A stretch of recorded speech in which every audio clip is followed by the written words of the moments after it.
ഈ പുസ്തകം എഴുതുന്ന സമയത്ത് അതിൻ്റെ ഓരോ കഥകളിലേക്ക് നാം നോക്കുന്ന സമയത്ത് നമുക്ക് മനസ്സിലാകും ഒരുപാട് അനേകം പല രംഗത്തേക്കും എഴുതാൻ വേണ്ടി ശ്രമിച്ചിട്ടുണ്ട്. ഇത്തരത്തിൽ എഴുതി എഴുതി എഴുതി പലരും നിരസിച്ചെടുത്ത അങ്ങനെ ഒടുവിൽ ഒരു ട്രെയിൻ യാത്രയിൽ തൻ്റെ ഒരു ആശയം ഉദിച്ച് ഹാരി പോട്ടർ എന്നുള്ള ഒരു പുസ്തകത്തിന് ഉത്ഭവം നൽകുകയാണ്. ഇത്തരത്തിലുള്ള ഒരു പുസ്തകം എഴുതിയ സമയത്ത് ഇന്ന് ലോകത്ത് തന്നെ ഒരുപാട് അനേകം കോപ്പികൾ വിറ്റയക്കപ്പെട്ട ഒരു പുസ്തകമായി മാറിയിട്ടുണ്ട്. ഇത്തരത്തിൽ പുസ്തകത്തിൻ്റെ വളർച്ച കൊണ്ട് ഏകദേശം 80 ദശലക്ഷക്കണക്കിന് പുസ്തകങ്ങളാണ് കോപ്പികൾ പ്രിൻ്റ് ചെയ്യപ്പെട്ടിട്ടുള്ളത്. ഇതിൽ എഴുതാൻ താല്പര്യമുള്ള ആരൊക്കെയുണ്ട്? ഈ എഴുത്ത് എന്നുള്ള മേഖല നമുക്കെല്ലാവർക്കും പരിപോഷിപ്പിച്ചെടുക്കാൻ പറ്റുന്ന മേഖലയാണ്.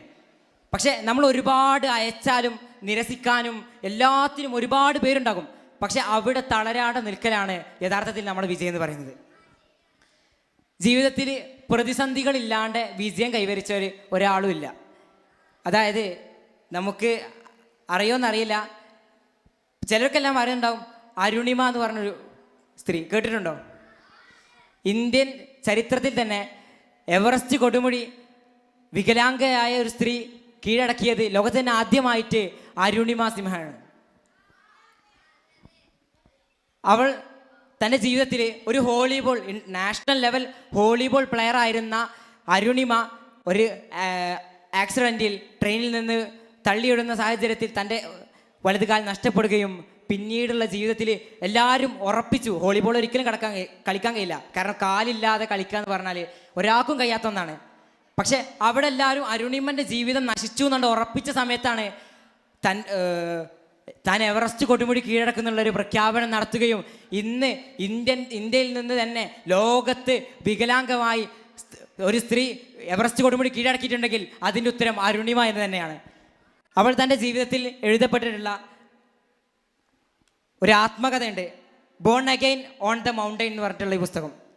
ഈ പുസ്തകം തന്നെയാണ് നമ്മൾ വിദ്യാർത്ഥികളെ സംബന്ധിച്ചിടത്തോളം, ഇപ്പോൾ നമുക്കറിയാം പല സാഹചര്യങ്ങൾ നമ്മുടെ കൂട്ടുകെട്ടുകളിൽ നിന്നാവാം, മറ്റ് പുറത്തു നിന്നാവാം, ഏത് രീതിയിലും കുടുംബപരമായിട്ടില്ല നിരവധി പ്രയാസങ്ങൾ അനുഭവിക്കുന്നവരാണ് ഞാനും നിങ്ങളും നമ്മളൊക്കെ പറഞ്ഞത്. പക്ഷേ ഇത്തരത്തിലുള്ള സാഹചര്യത്തിൽ നമുക്ക് അതിനെ പ്രതിനിധീകരിക്കാൻ കഴിയുന്നതാണ് യഥാർത്ഥത്തിലുള്ള നമ്മുടെ കഴിവെന്ന് പറയുന്നത്. അപ്പോൾ ഈ ഒരു പുസ്തകം തന്നെയാണ് നമുക്ക് ഏറ്റവും വലിയ ഉദാഹരണം.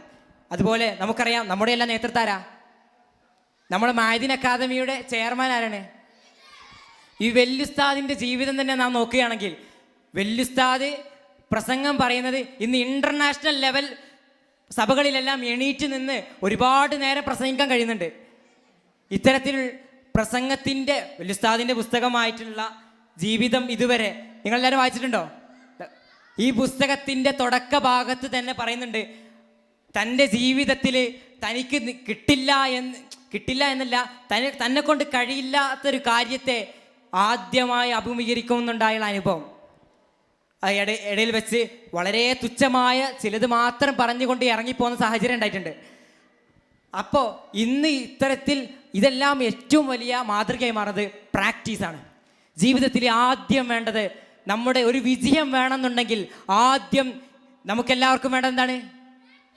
പ്രാക്ടീസ് ഇല്ലാണ്ട് ഒന്നും നടക്കില്ല. കാരണം പാട്ടാവട്ടെ എഴുത്താകട്ടെ ഏത് രംഗമായാലും പ്രാക്ടീസ് എന്നുള്ളത് അതിൻ്റെ മുഖമുദ്രയാണ്. പ്രാക്ടീസാണ് എല്ലാം എന്ന് തന്നെ നമുക്ക് പറയാൻ സാധിക്കും. അതുപോലെ കണ്ണും ചെവിയും മറ്റ് പല അവയവങ്ങൾക്കും വികലാംഗ അനുഭവിച്ചിട്ടുള്ള ഒരു സ്ത്രീയുണ്ട്. ഇന്ന് പ്രശസ്തമായൊരു മാധ്യമ പ്രവർത്തകയായിട്ട് ആണ് അദ്ദേഹം ആ സ്ത്രീ ജീവിച്ചിരുന്നത്. ഹെലൻ കെല്ലർ എന്ന് പറയും. നമ്മുടെ ലൈബ്രറിയിൽ തന്നെ അതിൻ്റെ പുസ്തകമുണ്ട്, ഹെലൻ കെല്ലർ എൻ്റെ ജീവിത കഥ എന്ന പുസ്തകം. ഈ പുസ്തകം വായിച്ചവർക്ക് അറിയുന്നുണ്ടാകും അവൾ ജീവിതത്തിൽ അനുഭവിച്ച ത്യാഗങ്ങളും മറ്റ് നേരിടേണ്ടി വന്ന പല പ്രതിസന്ധികളും. അത്തരത്തിലുള്ള പ്രതിസന്ധികൾ നേരിട്ടിട്ടാണ് എല്ലാവരും വളർന്നിട്ടുള്ളത്. ഇനി ഞാൻ നിങ്ങൾക്ക് ഒരു 4 മസാല തരട്ടെ. ഈ 4 മസാലകൾ തുടങ്ങുന്നത് ഡി എന്ന അക്ഷരം വെച്ചിട്ടാണ്. ഒന്നാമത്തത് ഡിസയറാണ്, നമ്മുടെ ആത്യന്തികമായിട്ടുള്ള ആഗ്രഹമാണ്. രണ്ടാമത്തത് ഡെഡിക്കേഷൻ, ഒരു ദൃഢനിശ്ചയം വേണം, എനിക്കത് വേണം, അതെനിക്കുള്ളതാണ്, അതെനിക്ക് കിട്ടണം എന്നുള്ള നമ്മുടെ മനസ്സിൻ്റെ ഉള്ളിൽ നിന്ന് വരേണ്ട ഒന്നാണ് ഡെഡിക്കേഷൻ എന്ന് പറയുന്നത്. മൂന്നാമതായി നാം പറയുന്നത് ഇസ്ലാമിക മതപരമായി നോക്കുമ്പോൾ ആദ്യമായി നാം വേണ്ടുന്ന ഡിസിപ്ലിൻ, മര്യാദ എന്ന് പറയുന്നത്. നാലാമതായി നാം നോക്കുകയാണെങ്കിൽ ഡിറ്റർമിനേഷൻ. അതിനോടുള്ള ഡിറ്റർമിനേഷനുമായിട്ടുള്ള നമ്മുടെ മൈൻഡ് സെറ്റാണ് അതിന് മറ്റു രീതിയിലുള്ള മുഖഭാവം നൽകുന്നത്. നമ്മുടെ കേരള സമൂഹത്തിൻ്റെ മുസ്ലിം പടനായകൻ ആരാന്ന് ചോദിച്ചാൽ നമുക്കെല്ലാവർക്കും അറിയാം, കാന്തപുരം AP അബൂബക്കർ മുസ്ലിയാരാണെന്ന്. അദ്ദേഹത്തിൻ്റെ ജീവിതമായ വിശ്വാസപൂർവ്വം നാം ഏവരും വായിക്കണമെന്ന് ഈ സാഹചര്യത്തിൽ ഉണർത്തിക്കൊണ്ട് ഞാൻ എൻ്റെ വാക്കുകൾക്ക് വിരാമം കുറിക്കുന്നു.